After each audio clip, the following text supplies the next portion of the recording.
Saudara-saudara jemaat Tuhan, selamat pagi dan selamat hari Minggu. Majelis Jemaat GPIB Bethel Bandung mengucapkan selamat beribadah kepada seluruh warga jemaat dan simpatisan. Kiranya ibadah online yang kita laksanakan menyenangkan hati Allah dan membawa kebahagiaan ke dalam rumah tangga kita masing-masing.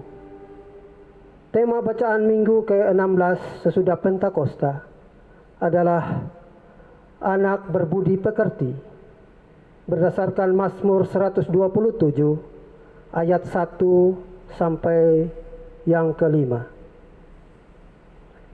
Berhikmat berarti tahu membedakan mana yang salah dan mana yang benar, mana yang asli dan mana yang palsu, mana yang sungguh-sungguh dan mana yang pura-pura, mana yang baik dan mana yang buruk, mana yang mendatangkan untung dan mana yang mendatangkan rugi. Jadi, orang berhikmat ialah orang yang mampu melihat dan menemukan kebenaran. Dan bagaimana dengan anak yang berbudi pekerti itu? Pelayan firman dalam ibadah ini adalah Pendeta Nyonya Dr. Randa Martina Nanlohi Latuperisa, MSI. Marilah menyambut firman Allah yang ada di antara kita sambil menyanyikan Gita Bakti 1, Pujilah Sang Pencipta.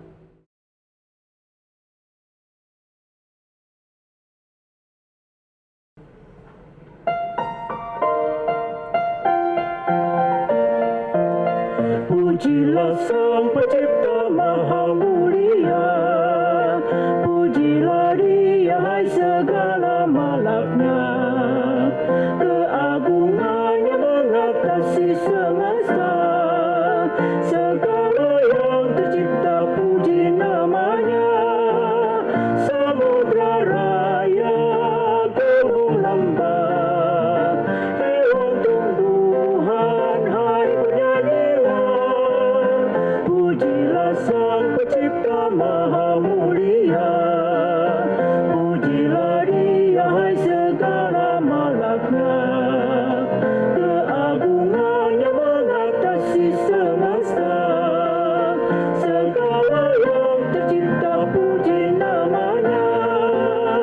Tua dan muda, hai ikutlah, angkat suaramu, nyanyi bergema. Pujilah Sang Pencipta Maha Mulia, pujilah Dia hai segala malaknya. Keagungannya mengatasi semesta, segala yang tercipta puji namanya. Segala bangsa di dunia dan raja-raja mari berjema. Pujilah Sang Pencipta Maha Mulia, pujilah Dia hai segala malaknya. Keagungannya mengatasi semesta, segala yang tercipta puji namanya.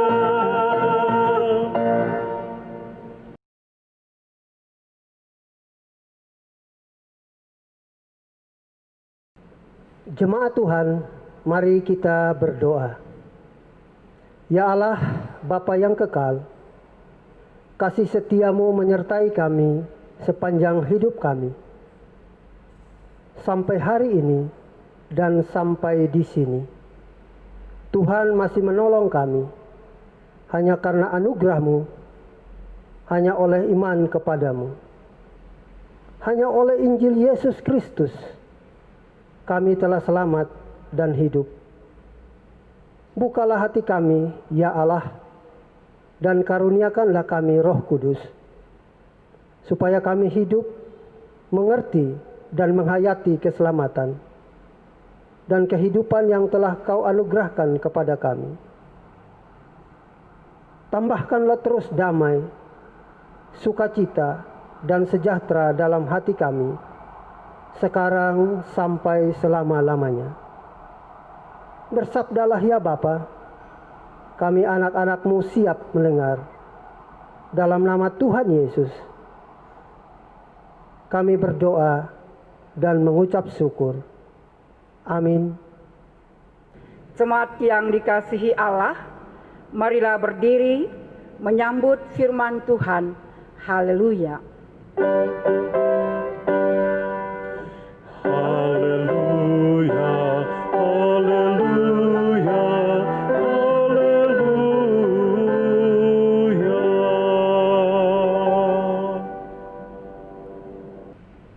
Pembacaan Alkitab pada hari Minggu ke-16 sesudah Pentakosta adalah dari Mazmur 127 ayat 1 sampai 5. Mazmur 127 ayat 1 sampai 5 yang menyatakan,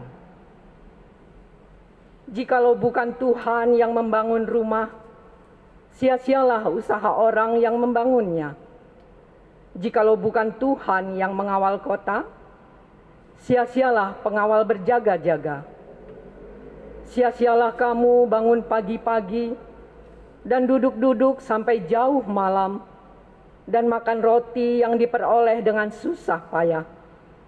Sebab ia memberikannya kepada yang dicintainya pada waktu tidur. Sesungguhnya anak-anak lelaki adalah milik pusaka daripada Tuhan, dan buah kandungan adalah suatu upah. Seperti anak-anak panah di tangan pahlawan, demikianlah anak-anak pada masa muda. Berbahagialah orang yang telah membuat penuh tabung panahnya dengan semuanya itu. Ia tidak akan mendapat malu apabila ia berbicara dengan musuh-musuh di pintu gerbang." Demikianlah pembacaan hari ini. Hendaklah firman Tuhan dengan segala kekayaannya menetap di dalam hatimu, dan ucaplah syukur kepada Allah.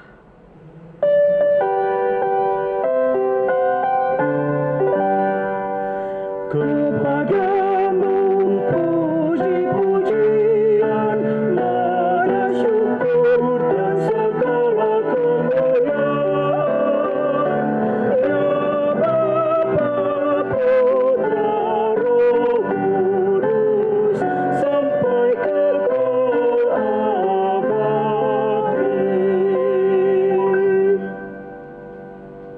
Bapak, Ibu, dan saudaraku, anak-anak yang diberkati oleh Tuhan, kita mengucap syukur kepada Tuhan karena dalam kebaikan dan kemurahannya semata, sebagai gereja kita telah berada pada hari Minggu 16 sudah Pentakosta. Bacaan Alkitab sebagai dasar pemberitaan firman, seperti yang tadi telah dibacakan dari kitab Mazmur 127 ayat 1 sampai dengan ayat yang kelima. Lembaga Alkitab Indonesia memberikan judul atas perikop ini adalah Berkat Tuhan Pangkal Selamat. Jemaat yang diberkati oleh Tuhan, Mazmur 127 ini ditulis oleh Raja Salomo, nama yang diberikan Daud ayahnya, dalam kitab 2 Samuel pada pasal yang ke-24b. Arti nama Salomo adalah damai, sentosa. Ada nama lain dari Salomo berdasar pada 2 Samuel 12 ayat 25, yaitu Yedija. Arti nama Yedija adalah dikasihi Tuhan. Tapi Daud tidak pernah memanggil Yedija. Yang dipanggil Daud adalah Salomo. Jadi kita lebih kenal Salomo daripada nama Yedija. Salomo dikenal sebagai raja berhikmat. Kalau kita baca dalam kitab 1 Raja-Raja pada pasal yang ketiga, ayat 4 dan 5, dikisahkan bahwa ketika Salomo akan mempersembahkan korban di bukit pengorbanan yang namanya Gibeon, Di sana Tuhan menampakkan diri kepada Salomo dalam mimpi. Mimpi dalam perjanjian lama adalah merupakan sebuah pernyataan Allah yang disampaikan baik kepada pribadi tapi juga kepada persekutuan. Nah, kepada Salomo pada waktu itu disampaikan bahwa Salomo, minta apa saja yang kau kehendaki akan kuberikan kepadamu. Menarik Bapak Ibu yang kekasih dalam Tuhan, Salomo sebagai seorang anak muda, ia tidak memintakan permintaan berdasarkan standar atau ukuran manusia. Alkitab mengatakan yang diminta Salomo bukan kekayaan, bukan umur panjang, juga bukan yang lain. Sebagai seorang muda, ternyata Salomo memintakan hikmat. Dan dalam pandangan Tuhan, permintaan Salomo itu berkenan di hadapannya. Itulah sebabnya Tuhan memberikan kepada Salomo hikmat, supaya dia mampu dalam kepemimpinannya dapat membedakan mana yang salah dan mana yang benar. Salomo dikenal sebagai raja yang berhikmat. Nah, Bapak Ibu dan saudaraku yang diberkati oleh Tuhan, dan Salomo dipercayakan Allah untuk membangun bait Allah. Awal mulanya sebenarnya Daud, ayah Salomo, yang memiliki niat dan kerinduan untuk membangun bait Allah. Tapi ternyata Daud tidak diperkenankan oleh Tuhan. Kalau kita membaca dalam kitab 1 Tawari pada pasal yang ke-28 ayat 2 dan 3 dikatakan sebagai seorang prajurit, Daud telah menumpahkan banyak darah. Itulah sebabnya Allah mengkhususkan Salomo anaknya untuk melanjutkan rencana baik dari Daud ayahnya. Sebuah kepercayaan dan keistimewaan yang Salomo terima dari Tuhan. Bapak, Ibu, dan saudaraku yang diberkati oleh Tuhan, mendapat kepercayaan ini tentu bagi Salomo, ia sangat sadar bahwa ini bukan sebuah pekerjaan yang mudah. Namun Salomo ingat pesan moral ayahnya bahwa dalam segala hal ia harus menyertakan Tuhan.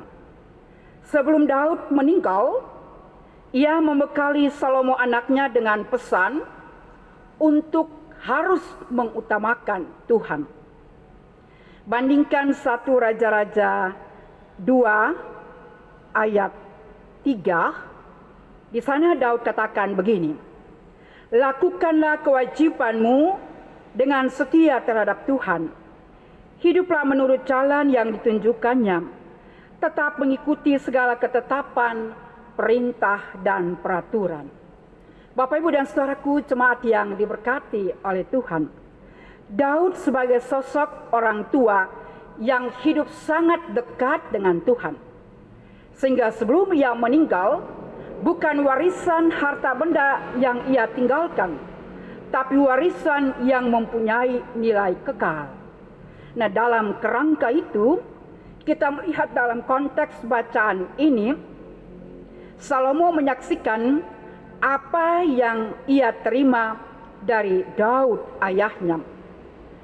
Sehingga keberhasilan dalam membangun dan mengawal kota itu adalah sebuah pengakuan Salomo karena turut campur tangan Tuhan di dalamnya.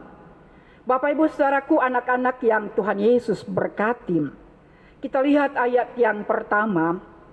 Jikalau bukan Tuhan yang membangun rumah, sia-sialah usaha orang yang membangunnya. Tafsiran sederhana dari ayat 1a ini, membangun rumah dapat berarti mendirikan rumah, tapi dapat juga berarti memulai dan membangun sebuah keluarga. Kita lihat selanjutnya dikatakan dalam ayat 1b, jikalau bukan Tuhan yang mengawal kota, sia-sia pengawal berjaga-jaga. Sia-sialah kamu bangun pagi-pagi dan duduk sampai jauh malam, dan makan roti yang diperoleh dengan susah payah. Ayat 1-2 kita temukan kata sia-sia secara konsisten diulangi sampai 3 kali. Itu berarti yang mau dikatakan di sini adalah bahwa semua usaha upaya manusia akan sia-sia, akan hampa, mubazir jika dilakukan tanpa Tuhan. Jadi, baik membangun rumah secara fisik, membangun keluarga, melakukan pekerjaan apa saja, semuanya akan sia-sia kalau Tuhan tidak disertakan di dalamnya. Justru dikatakan yang mencintainya pada waktu tidur sekalipun, ia akan mendapat roti. Nah, Bapak Ibu Saudaraku, jemaat yang diberkati oleh Tuhan, hal ini bukan berarti Salomo bermaksud untuk mengatakan bahwa orang yang membangun dan berjaga itu salah. Juga tidak berarti bahwa bekerja keras itu tidak boleh. Duduk-duduk saja, nanti makan, terima saja. Bukan itu maksudnya. Justru Alkitab menegaskan orang harus bekerja. Seperti yang dipesankan Rasul Paulus, yang tidak bekerja tidak makan. Jadi Bapak Ibu Saudaraku yang diberkati oleh Tuhan, yang menjadi penegasan Salomo di sini adalah semuanya berasal dari Tuhan. Segala sesuatu yang dilakukan dan diperoleh, kalau itu tidak dilakukan dengan mengandalkan Tuhan, memintakan pertolongan Tuhan, tidak dilakukan dengan doa, dan dalam kesadaran bahwa semuanya itu berasal dari Tuhan, itu akan sia-sia. Kalau orang seperti itu, dia akan berpikir bahwa apa yang dia peroleh, semua kerja kerasnya adalah karena kemampuannya, dan pada akhirnya akan menjadikan dia sebagai seorang yang sombong, yang angkuh, yang tinggi hati. Dia tidak akan menjadi orang yang berterima kasih kepada orang lain. Kepada Tuhan pun juga dia lupa. Bapak Ibu Saudaraku yang kekasih dalam Tuhan, sedikit kita mengingat apa yang disampaikan oleh Musa pada waktu memimpin kehidupan orang Israel dalam perjalanan di padang gurun. Musa katakan kepada umat bahwa nanti kalau sudah tiba di tanah Kanaan, sampai di sana semua kelimpahan akan diperoleh. Semua kehidupan yang berlimpah-limpah itu akan dinikmati. Musa memberikan catatan, jangan kamu katakan bahwa itu ada dalam kekuatanku, itu ada dalam kekuasaanku. Semuanya itu adalah karena Tuhan semata. Ulangan pada pasal yang ke-8. Bapak Ibu dan Saudaraku yang diberkati oleh Tuhan, sama juga yang disampaikan oleh Yakobus dalam Yakobus pada pasal yang ke-4. Jangan melupakan Tuhan dalam perencanaan hidup. Dikatakan bahwa ada seorang yang kaya, karena kekayaannya Bapak Ibu yang kasih, biasanya orang lalu mengagendakan apa saja yang bisa dia mau lakukan. Sehingga dalam surat Yakobus ini dikatakan bahwa pernyataannya sebagai seorang kaya, aku akan melakukan perjalanan berdagang setahun, aku akan melakukan ini dan itu. Yakobus mengkritisi pernyataan orang yang kaya ini. Yang harus dikatakan adalah, jikalau Tuhan menghendaki, bukankah hidup ini cuma seperti uap yang kelihatan sebentar lalu lenyap? Bapak Ibu Saudaraku yang kekasih dalam Tuhan, jadi kuncinya bukan terletak pada apa yang menjadi kerinduan dan usaha manusia itu sendiri, tapi terletak pada otoritas Tuhan sebagai sumber dan pemberi berkat. Jadi betapa sangat penting hubungan yang sangat erat, yang sangat akrab, yang sangat dekat, yang harus dibangun dengan Tuhan. Karena Tuhan adalah sumber segala kehidupan manusia. Bapak, Ibu, Saudara, dan saya, semua kita hanya pekerja saja. Ibu Bapak yang diberkati, jemaat yang Tuhan Yesus sayangin. Selanjutnya kita lihat dalam ayat 3 sampai ayat yang ke-5. Pemazmur dalam hal ini memakai konteks pada zaman itu untuk menjelaskan keluarga yang punya anak atau anak-anak. Jadi keluarga yang memiliki anak itu pertanda keluarga itu diberkati oleh Tuhan. Jadi berkat Tuhan itu dalam wujud anak, apalagi anak laki-laki. Dikatakan dalam ayat 3, sesungguhnya anak lelaki adalah milik pusaka Tuhan. Nah, Bapak Ibu kekasih Tuhan, konteks zaman itu dalam perspektif mereka, anak laki-laki akan meneruskan pekerjaan orang tua. Anak laki-laki akan membela orang tua ketika ada satu serangan fisik misalnya.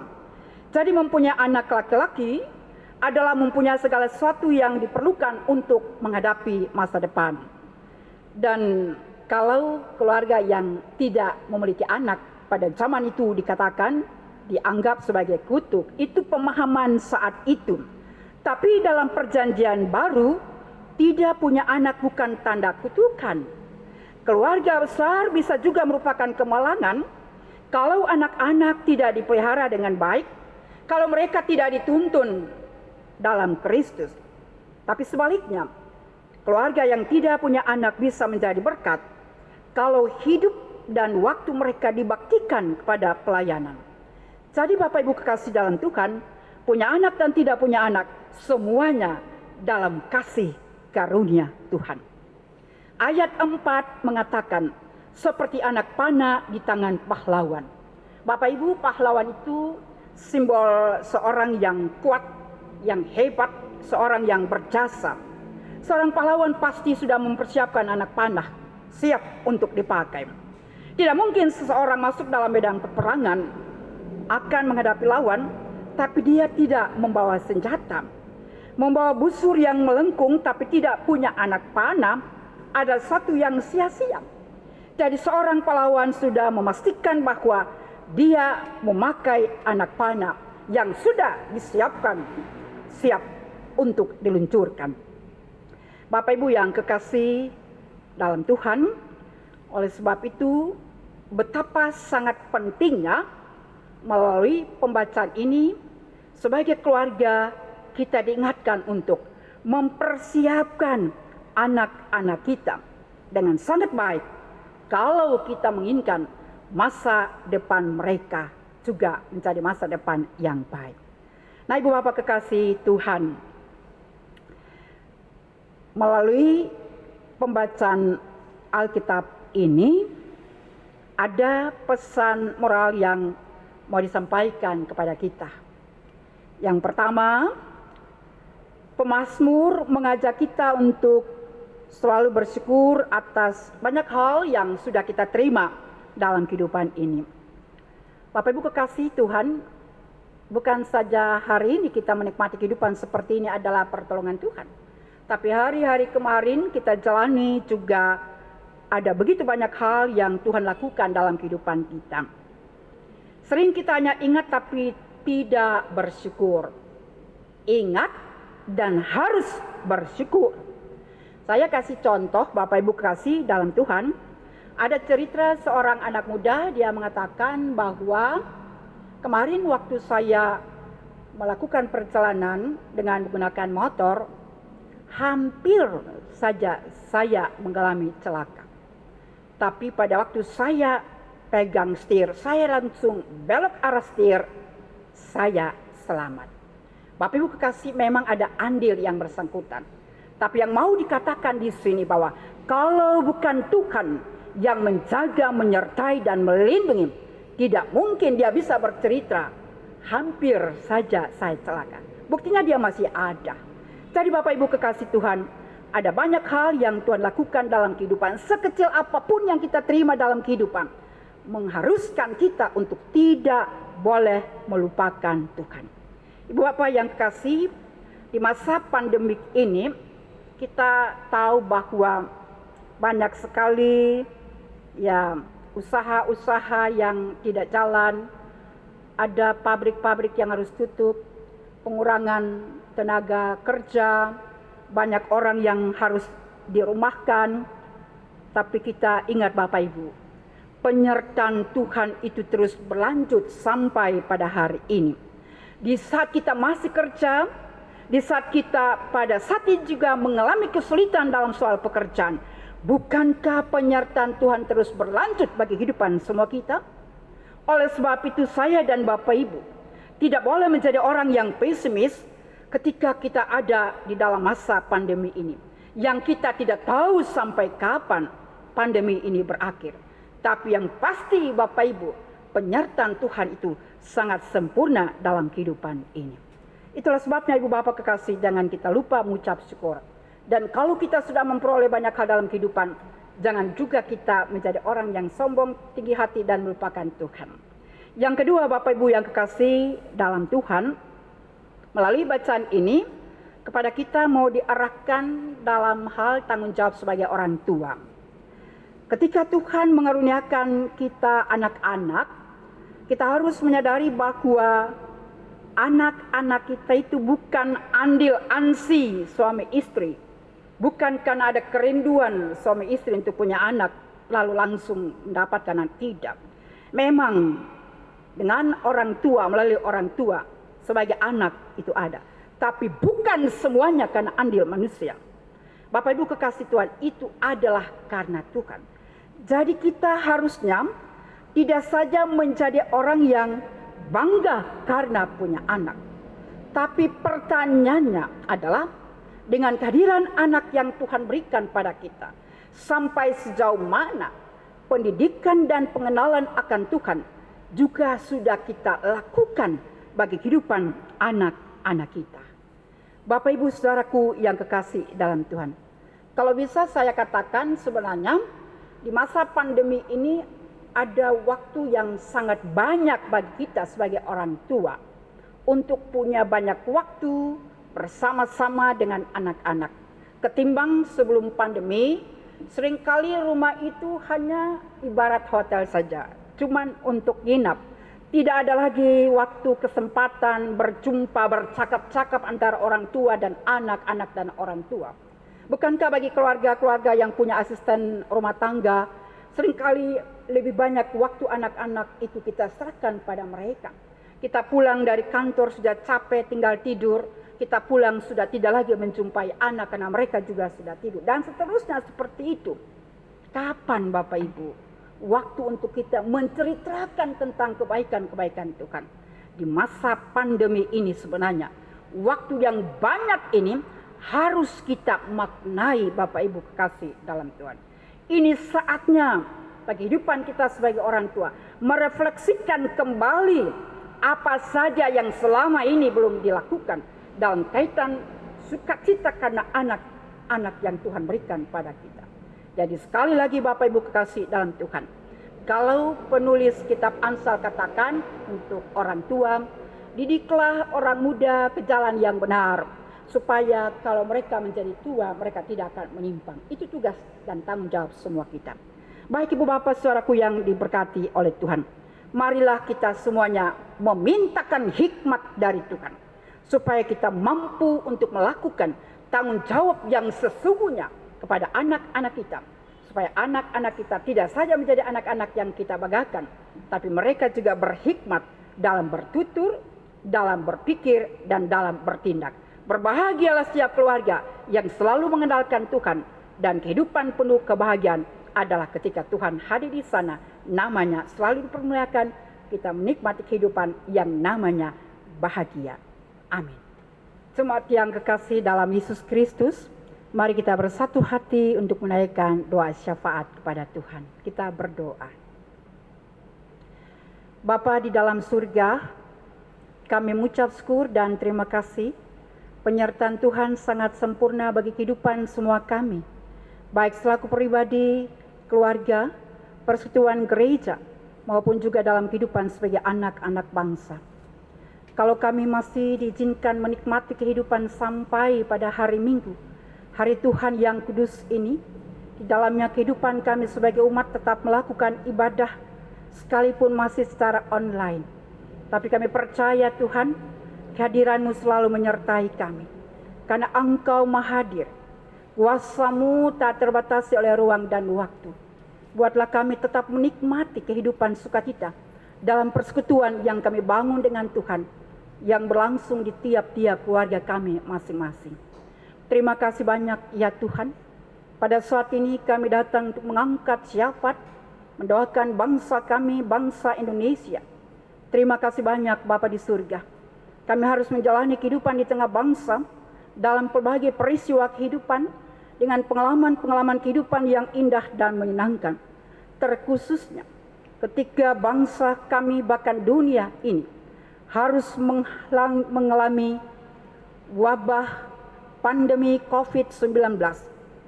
Kami sangat sadar Tuhan, tak kuasa kami untuk mengatasi semua yang menimpa kehidupan dunia dan bangsa kami pada khususnya. Tapi kami terlalu percaya, kami memiliki Tuhan yang hidup, yang punya kuasa yang melindungi kehidupan semua kami.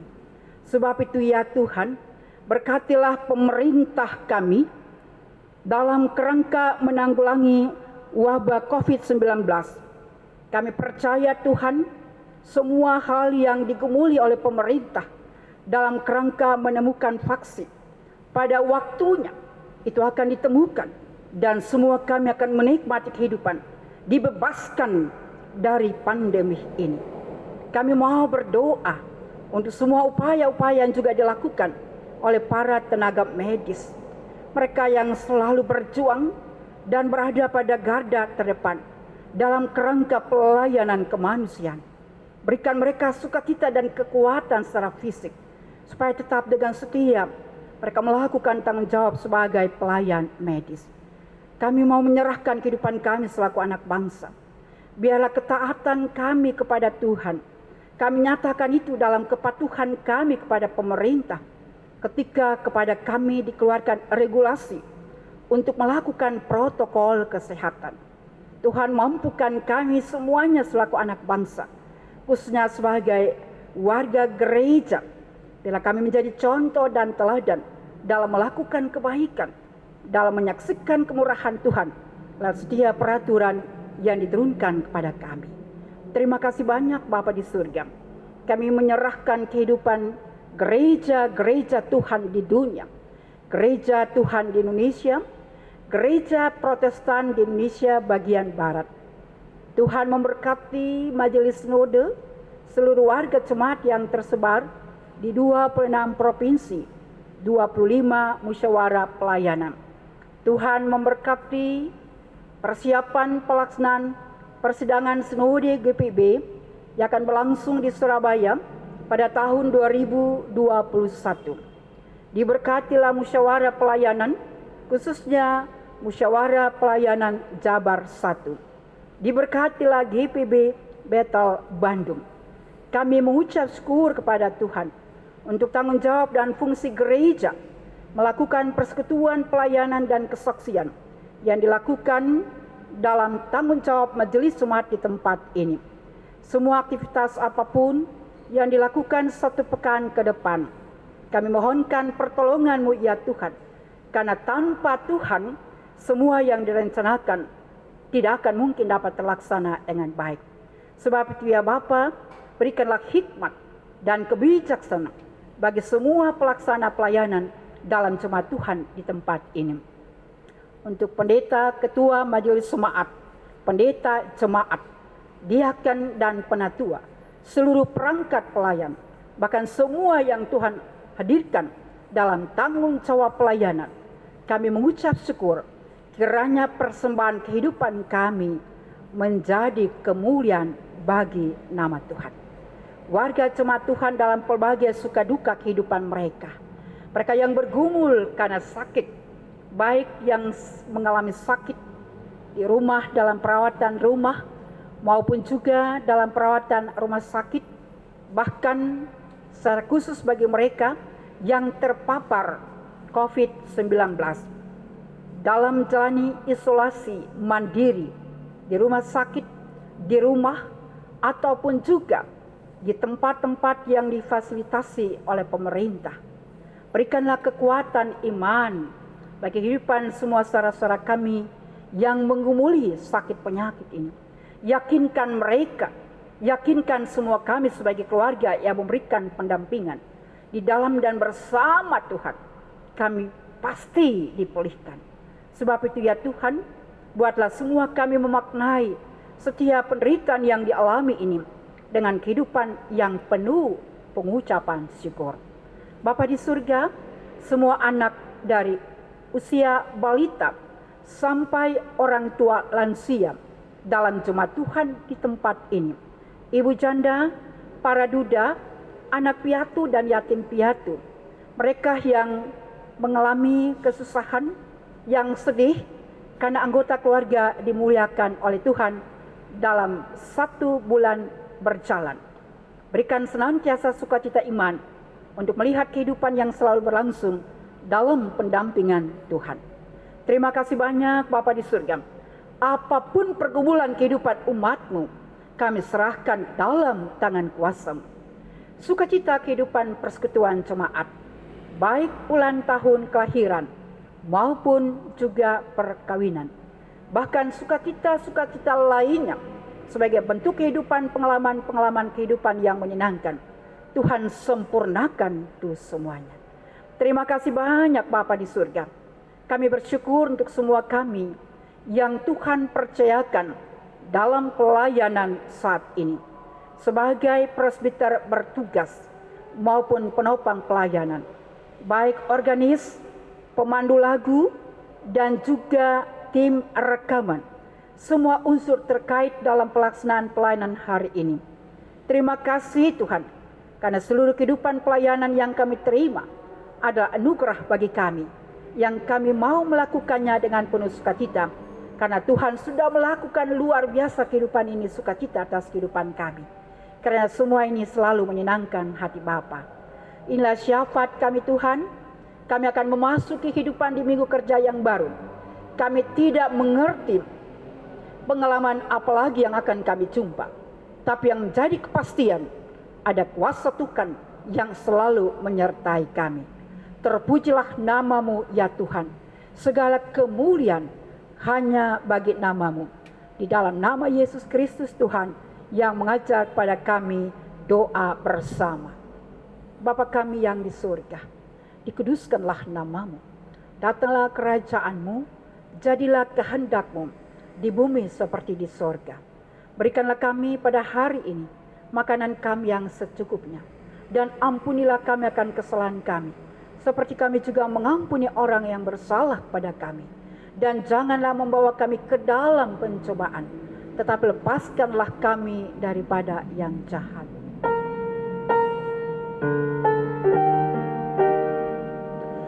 Karena Engkaulah yang mempunyai kerajaan dan kuasa dan kemuliaan sampai selama-lamanya.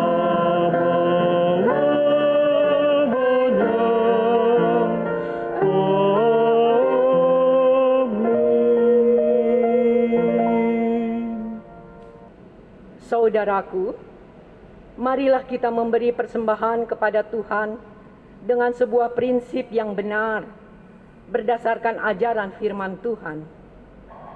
Pada saat kita memberi persembahan kepada Tuhan, biarlah kita ingat prinsipnya, yaitu yang pertama, Tuhan Yesus melihat persembahan kita yang kita berikan.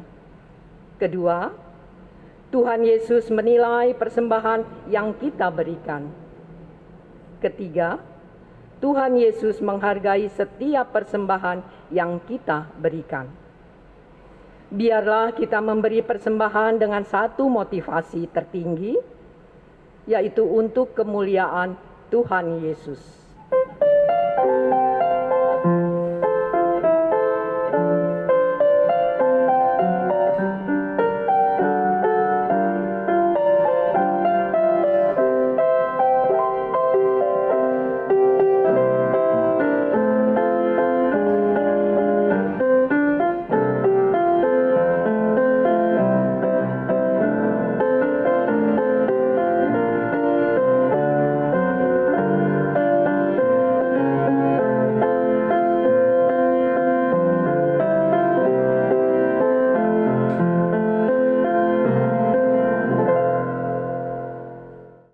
Jemaat yang Tuhan Yesus berkati, ibadah online yang kita laksanakan bersama akan segera berakhir, tapi ibadah aktual terus berlanjut. Mari berdiri. Anak-anak sesungguhnya memiliki posisi yang sangat berharga dan begitu istimewa di mata Tuhan. Seperti itulah pentingnya mengarahkan anak sejak masa kecil mereka, agar mereka tampil menjadi orang-orang yang baik dan benar ketika mereka dewasa kelak. Marilah bernyanyi memuliakan Allah kita.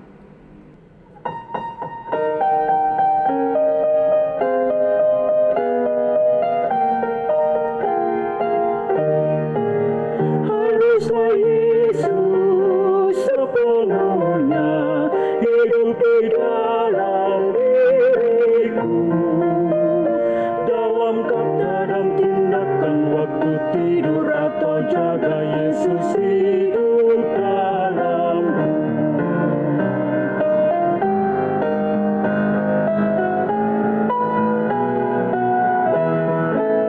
Kau harus hidup sepenuhnya di dalam Yesus Tuhanku, dalam kasih kebenaran, pengampunan, kekudusan, dalam Yesus hidupku. Jemaat yang diberkati oleh Tuhan, arahkanlah hatimu kepada Tuhan dan terimalah berkat-Nya. Tuhan memberkati engkau dan melindungi engkau. Tuhan menyinari engkau dengan wajah-Nya dan memberi engkau kasih karunia. Tuhan menghadapkan wajah-Nya kepadamu dan memberi engkau damai sejahtera.